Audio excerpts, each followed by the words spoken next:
राम राम जी सारा ने जैसे कि मैंने बताया हमारे दीप कोचिंग सेंटर में लेडीज़ के लिए इंग्लिश स्पीकिंग कोर्स रखा हुआ है। और मेरे पास कॉल आए बहुत सारे जिसमें कि बहनों ने पूछा कि बबली फ़ीस क्या रखी हुई है। तो मैं आप सभी बहनों को बता दूं कि 3 महीने की फ़ीस 2500 है। और अगर आप कपल करके आते हो यानी कि दो बहनें आती हैं उनके लिए है 2000। तो 3 महीने का कोर्स है ये इंग्लिश स्पीकिंग कोर्स। जिस बहन को मेरा कॉन्टैक्ट नंबर ना हो मैं फिर से रिपीट करती हूँ 9654757052, गली नंबर 4, राजनगर पार्ट 2, दादा देवाली मार्केट और इधर नियर में सर छोटू राम मार्ग है और दिल्ली कॉन्वेंट स्कूल है। आप सभी बहनों का दीप कोचिंग सेंटर में आपका स्वागत है।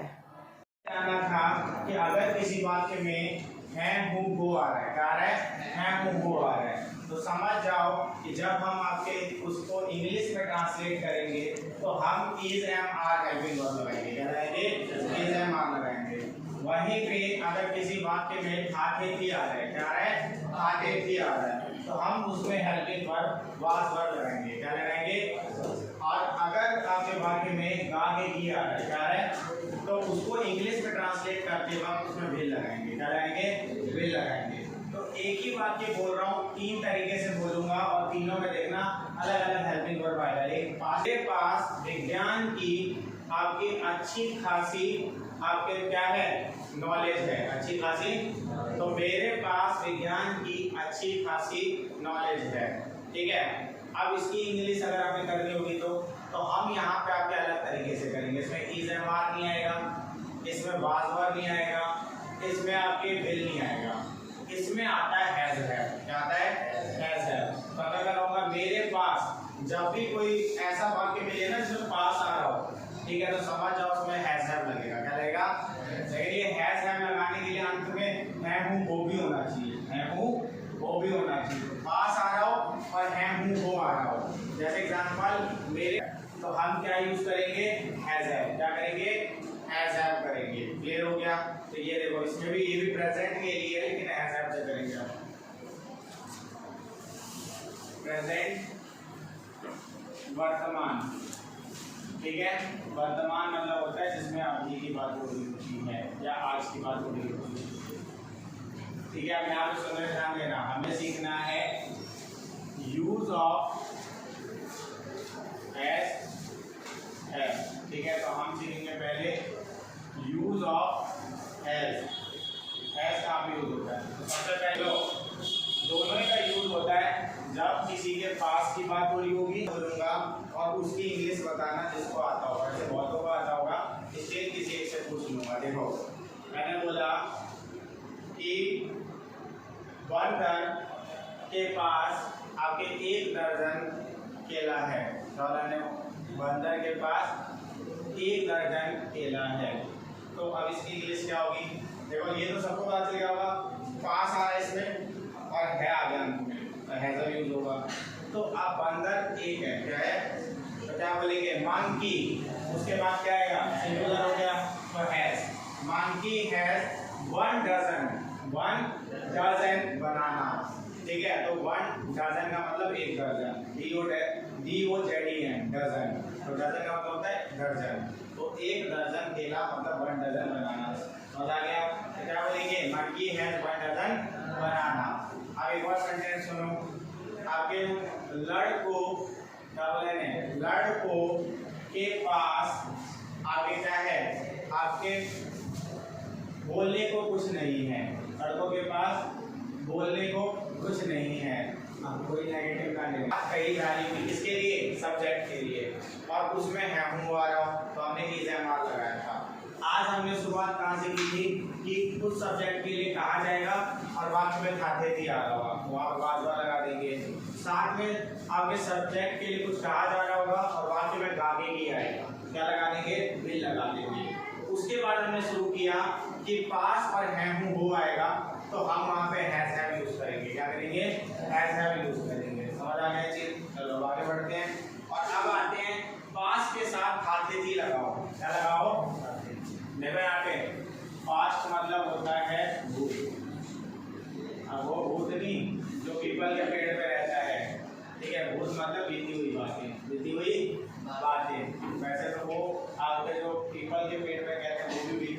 थी वहाँ पे रह गई। ठीक है, तो यहाँ पे देखो तो पास्ट का मतलब होता है जो समय बीत गया। ठीक है, तो यूज ऑफ हाउ में क्या जानना है, हैड जानना है। देखो अगर मैं कह रहा हूँ किसी के पास कोई चीज और उसमें आपको है हूँ वो दिख रहा है तो हैज हैव करोगे, लेकिन किसी के पास कोई चीज है और आते थी लगा है, क्या लगा है, आते थी। जैसे आपके हम कहते हैं आपके कोई भी वाक्य जिसमें खाते थी लगा होगा पास दिख रहा होगा। जैसे बच्चे के पास गेंद थी, बच्चे के पास गेंद थी तो आपको दिख रहा है इसमें थी आ गया, क्या आ गया, थी, जो कि पास्ट के लिए होता है। तो आप क्या बोलोगे, child had ball, child had ball, समझ आ गया चीज। ऐसे ही पिताजी के पास एक कलम थी, पिताजी के पास एक, तो father had a pen, father had a pen. माता जी के पास हमारे कपड़े थे, माता जी के पास हमारे कपड़े थे, तो क्या हो जाएगा, मदर हैड आपके आवर क्लोथ। आपकी इस कपड़े की बात हो रही है, आपने देखा होगा अक्सर हर घर में एक पुरानी संदूक होती है। ठीक है, जब वो खुलती है तो उसमें छोटे छोटे कपड़े होते हैं भरे जैसे, और उसको आप पूछते हो कि फेंका क्यों नहीं था, तो कहा जाता है इसके साथ तुम्हारी यादें जुड़ी है। ठीक है, वही कपड़े जो लड़की थे तो लड़कों के कपड़े पहनाए जाते थे और लड़के थे तो लड़कियों के कपड़े पहनाए जाते थे। वो कपड़े आज भी रखे होंगे, तो जब जब निकलते हैं तो घर पे मजे लिए जाते हैं। ठीक है, ये देखिए पहना, ये बंदा तो आपको कुछ अच्छा कर लेता है, आप सोचोगे जिंदगी पर जी लें तो वही आप मस्त रेडी लगाओगे, चाय बेचोगे, मस्त आगे कहते हो कि पूरियाँ तलोगे। ठीक है, तो कहने का मतलब क्या है कि आपकी सोच आपके बताती है कि आप कितना कर सकते हो। आप सोच में ही आपकी बड़ी चीज नहीं आएगी तो कैसे करोगे बड़ी चीज। आप कल सोचो कि जो आपके अंबानी है वो कहीं पर पता है कहते हैं कि सफाई का काम करता था पहले, ऐसे कार वॉश वगैरह होता है ना, पेट्रोल पंप, वहाँ पे। अब उसकी सोच वही रहती कि मैं वही काम करता रहता हूँ, मस्त पैसे भी आ रहे, जिंदगी तो चली रही है। तो क्या हुआ, आज अंबानी होता जो कि आपके सिंपली आप देखते हो पूरे दुनिया के अगर अमीर आदमी में देखें तो हमेशा टॉप 5 में, पहले टॉप 10 में रहता था, अब किसमें आ गया है, टॉप 5 में। और उसी अंबानी के साथ इंडिया के एक और है अदानी, तो अदानी अंबानी और साथ में टाटा बिरला। पता है आपको कि अदानी अंबानी से ज़्यादा अमीर हैं आपके बिरला, ये लोग बहुत चैरिटी करते हैं, तो इसी कारण से वो कभी अमीरों में नहीं आए उतने बड़े। लेकिन सबसे ज़्यादा रिस्पेक्ट तीनों में किसकी है, बिरला की ही है। अगर कोई भी बच्चा थोड़ा भी नॉलेज रखता है तो उनको पता होगा अदानी अंबानी भी रिस्पेक्ट करते हैं बिरला के, इसमें बहुत ज़्यादा है। लेकिन उन्होंने आधे ज़्यादा अपनी जो कमाई है वो हमेशा चैरिटी में लगाई है। और जो आपकी है ना टाटा कंपनी, तो नमक से लेके सुई तक और आपके कह लो बड़े बड़े मशीनों तक हर चीज़ में आपके उनका आपके वो आता है, समझ आ गया। तो टाटा ने अपनी हर चीज़ में आपकी वो कमाई हुई है, लेकिन वही है कि वो लोग चैरिटी वगैरह में ज़्यादा ध्यान देते हैं। इवन आप लोग बताओ, आप लोगों का बर्थडे होता है तो सबसे पहली चीज़ क्या होती है, 4-5 दोस्तों को खिलाया जाए, मस्त आपका बर्थडे मनाया जाए। और वो इतने वो के पता है उन्होंने बर्थडे कैसे बनाया था, टाटा बिरला ने छोटा सा केक लिया था, कौन सा वाला केक, जैसे आप लोग पेस्ट्री कहते हो, पेस्ट्री, उस पर कैंडल लगाया था और अपने छोटे आपके ग्रैंड चाइल्ड के साथ जो है बनाया था। ठीक है, उसकी वीडियो भी बच्चे ने डाल दी थी, बस वीडियो भी डाला था उनको। तो कहने का मतलब ये होता है कि इंसानियत ऐसी होती है जो दिखावे की नहीं होती है।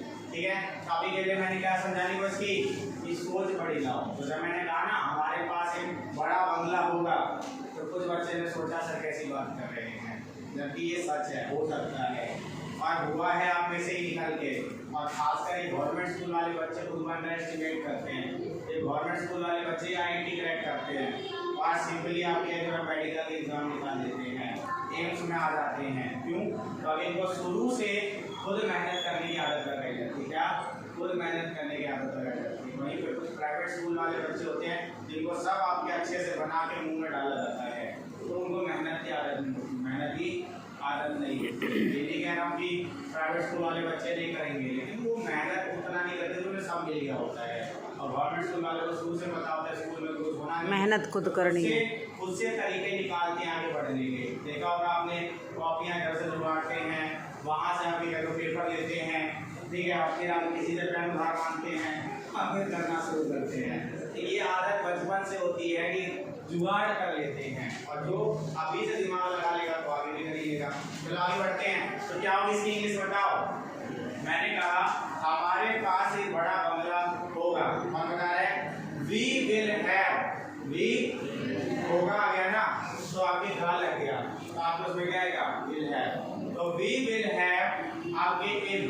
बंगलो, ए बिग, तो बंगले को इंग्लिश में कहते हैं बंगलो, बिग बंगलो, बंगलो, समझ आ गया चीज। तो we will have a big bungalow.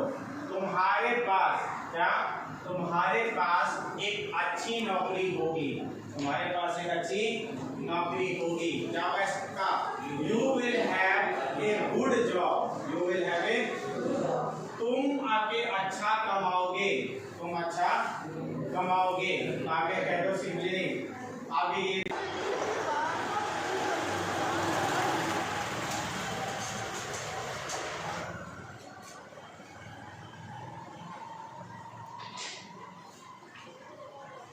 Coaching centre में आप सब बच्चों का स्वागत है। और ये देखिए